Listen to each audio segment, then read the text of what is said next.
So, former UFC superstar Ben Askren, guy who's got his, guy who made Jorge Masvidal, get that superstar push.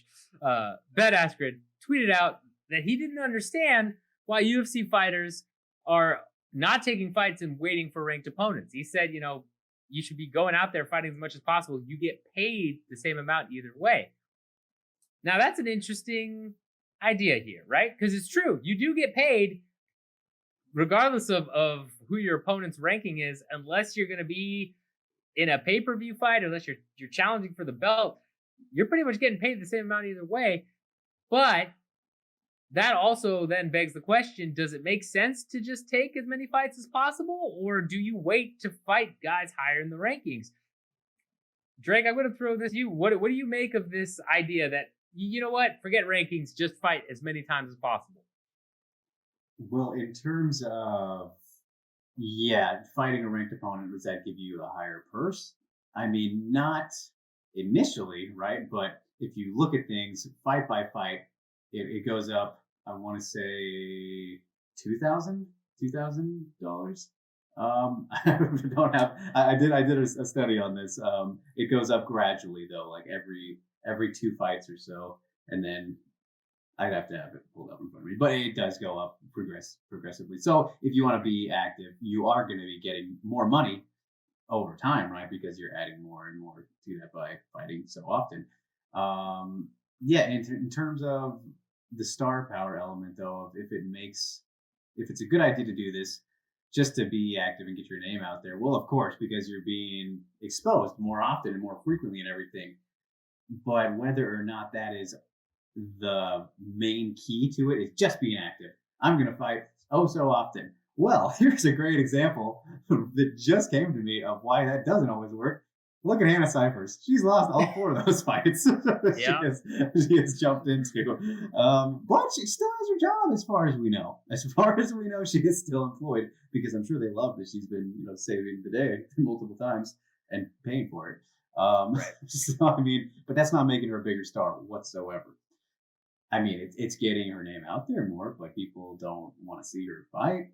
Right? That's the problem with that. And then you look at the polar opposite of that, which is Khamzat Chimaev. Obviously, he's absolutely steamroll. He's running train right through people, the hype train running directly through people in the most incredible fashion we've arguably ever seen.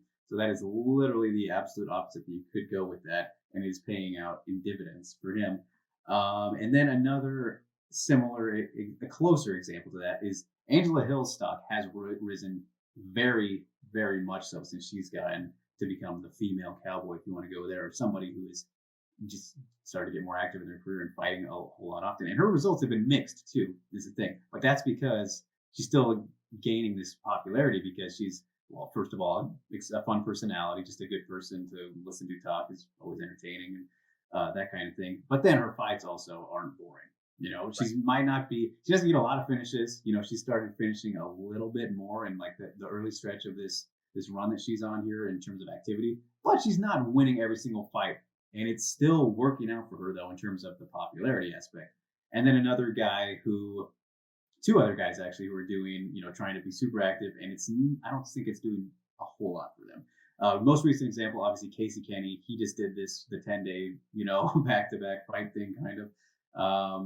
Obviously, I think the issue here, Kenny, he's looking very good, right? He's a very good talent at 135. I think he's going places, but and good fights. But the opponents, I don't think have helped him. Nobody super notable. I guess the last one against I'm blanking on his name. Nathaniel Wood. A very good fight, but not a ranked guy or anything like that. Not a finish.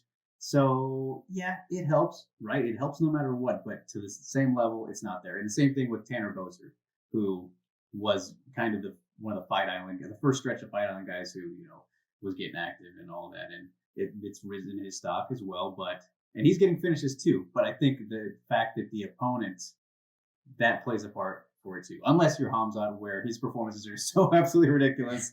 And then the same thing for Hill is where her fights, sure, these guys are doing good fights as well, but there's something these are better fights, right?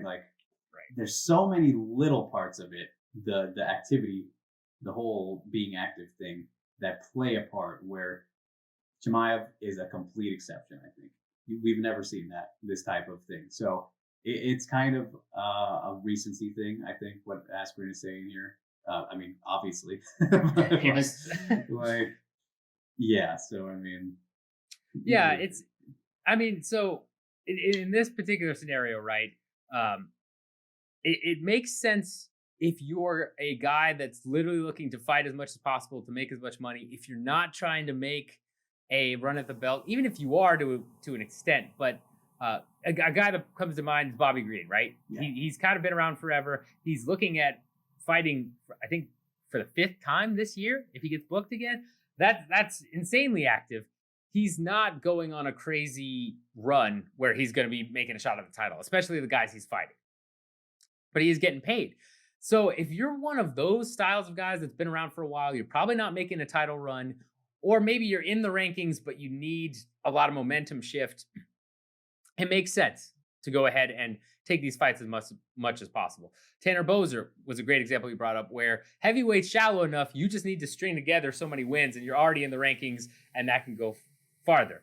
A contrast to that, though, is Arnold Allen, right? Who Jeremy Stephens has pulled out of that fight, and he essentially said, you know what? I'm not going to take another fight because I want somebody ranked. That was a big thing that he said.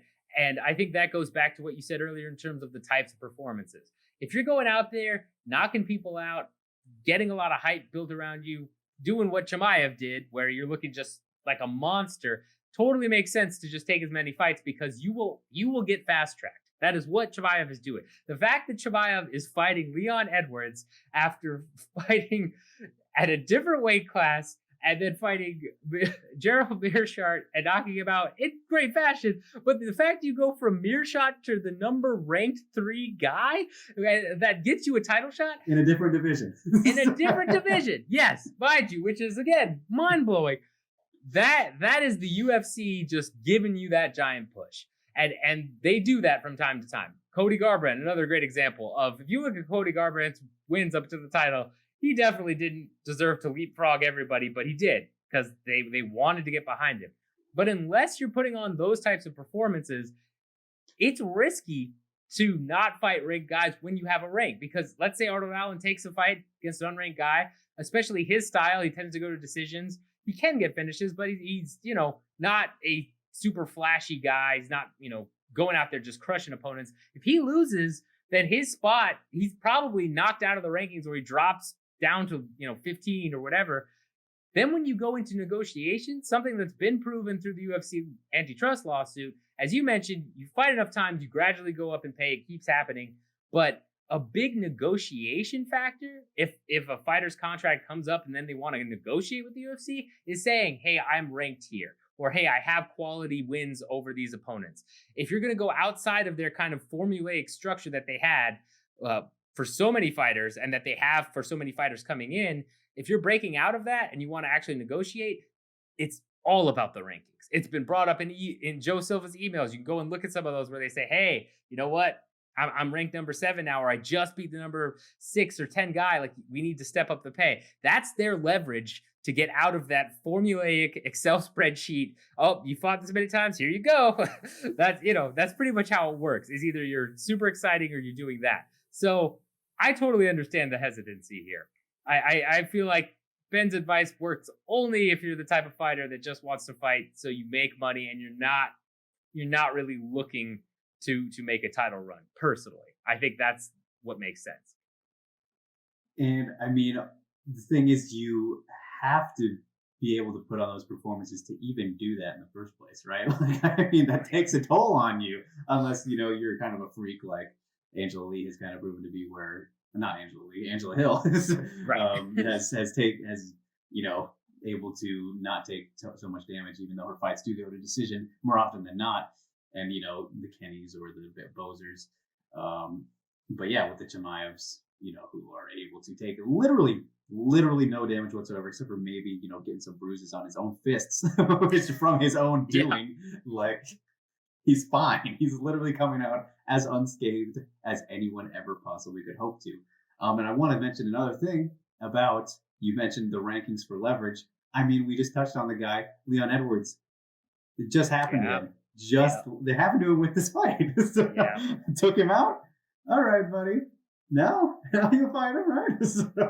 Yeah, and that was a brilliant business move. I have to say, in terms of if you want to make a fighter, morally versus from a moral standpoint and how I feel as a fan is one thing. From a business perspective, man, the UFC did an amazing job. It's like you forced a guy that would not take fights that you wanted him to. You took away his rankings. You essentially made him fight now this huge up-and-coming star, which, you can bet your money the UFC is looking and hoping Chimaev just steamrolls him, right? The last thing they want is Leon to win this by decision and kind of derail that hype train and then have to deal with him again. That was a power move by the promotion. And from a purely business perspective, well done. Bravo, UFC. And they gave him his ranking back, didn't they? Of course. Yeah. Because then you have to do it so that Chimaev can possibly take it. So insane. It's again, you want to talk about power plays. UFC just pulled that one off. Bravo. Yeah. Bravo to the UFC from a purely business perspective. From a fan perspective, I have fuck you. Yeah. I have different thoughts, yes. But from a business perspective, bravo. Yeah, fan perspective, man, that's poor Leon Edwards. Poor Leon Edwards, the funny thing is, though, I mean, just why not talk about Chimaev in this fight? I think that even if they didn't do him this way to make this fight happen, I think the upside is still there. I argued this before they did this whole thing to set it up. I think it still does a lot for him, considering the inactivity, having not fought in a while. People, even when he was fighting, they weren't super into the idea of him getting into a title shot next after his last fight, which, extended his streak to 8 or 9 now. I think it's 8, which, historically was the number for the first 15 years of the UFC, and then they got a little silly on us, letting Tony Ferguson slide and some other people since then. With 8 was not the magic number anymore. But I mean, beating Chimaev and the guy who is just absolute blazing red hot, molten lava hot right now, that does wonders for him, even if he doesn't have a ranking. This is the thing from a business perspective. It gives the UFC a ton of power because if he goes out there and he starches Chimaev, right? If he ends up finishing Chimaev, okay, then you can't deny, all right, we'll go ahead and push him. If he goes out there and decisions him, which I would expect will happen if Edwards wins this fight, then the UFC could totally push the angle of, he was untested. We pushed him too fast. That's what happened there. And then basically say you beat an unranked prospect that only has 3 fights in the UFC. Last win came in a different weight class. They could totally spin it that way. So it puts the UFC again in such a brilliant, leverage position to just say, you're going to take the next fight we want you to, even if it's not for the title, because, you just, we could go ahead and put marketing out there. We could have Dana go say, well, yeah, we just rushed the guy too soon. It's not a quality win, right? So it's going to depend on if Edwards goes out there and knocks him out or does something crazy, well, then you can't deny him. If he decisions him, then And again, that's where, for the Ben Askren perspective, maybe it is good to just be active, Leon, because if you had even taken a number 8 guy, a number 7 guy, anyone that was ranked 15 up to him, I think you again solidify that, nope, I'm the number 1 contender, you need to give me a shot. Now it's kind of a UFC's got you over a barrel and can put you over a barrel again. So I mean, it worked for the guy who passed him up, Gilbert Burns. Yep. Yeah. It's literally that same thing. So, which you forget about because Burns hasn't, he missed out on the fight with Usman because of the stuff. Right. Another case there where a guy who really capitalized on that, great performances, that, happened in short amount of time. So it's possible, obviously, but just depends. It depends on a lot of things. Yeah, depends on a ton. UFC loves active fighters. They love people stepping up. That's something they've always held to. If you take a fight short notice, they generally reward you. if you step up and you're active. Frankie Edgar is probably the best recent example of that, where he gets knocked out by Zombie, but then still gets a title fight against Holloway. I mean, that's, it's if you tend to be active, the UFC likes you more in general, and they're probably more willing to, if you take more active fights against unranked guys, and then you say, hey, can I get a ranked guy next time? They're probably more willing to throw you a bone, even if it's people that, aren't necessarily quality wins, right? So there is some logic there, but it's also risky, because if you're sitting in the rankings right now, like Arnold Allen, you take that fight and you lose. I mean, that hurts you for years. It may take years for you to get back up to a point where you can be in the top 10 and then, challenge for the belt, especially in a stacked division like featherweight, lightweight, depends on where you're fighting. So, it's not everyone is a Chimaev, as it turns out. Who would have thought? That's not. Exactly. So to kind of wrap this one up, yay or nay on that tweet? Does that make sense? And let me put it out in this statement. Makes more sense, in general, makes more sense for you to be more active than to wait for a ranked opponent. Yay or nay? I'm going to say yay, actually. Just because you can only control yourself, right? So, I mean, why not take advantage of whatever opportunity presents itself if you physically are able to and it makes sense for you, right? I mean, why not in that case? I mean, so yeah, I would say yay from that general overview of things and what you can control. Right. Yeah. And I'd agree. It's, again, I think there are certain styles, depending on where you are. If you're right on the cusp of a title shot, maybe don't take that number 8 or 15 you shouldn't guy. have to either, right? So. Right. Yes. Sometimes it does. We've seen times where waiting pays off. Tyron Woodley, Stipe, right? Sometimes if you're right on the cusp, I'd say no. But otherwise, yeah, I mean, I think in general, it makes more sense because the UFC is more willing to give you ranked opponents next time if you go out there, find an unranked guy, especially on short notice because something fell out. I think they're more likely to reward you rather than not, just based on what they tend to do with most fighters. So, it comes down to different factors, but I would say in general, yes, yay. Unless you're Jared Rochold. If you're Jared Rochold or nah, man, I'm sorry. Poor you can go 5-1. You can go 5-1. Doesn't matter. Yeah, 1. No. If you're Jared Rochold, you wait. You wait, son. You wait. That's the lesson. Yeah, that's a throwback shot right there. Oh, yeah. Shout out to Joe Rochold. He came so close in PFL, too. I was like, man, if he wins this belt. But yeah, I mean, if you're one of those guys, maybe not. Otherwise, yeah.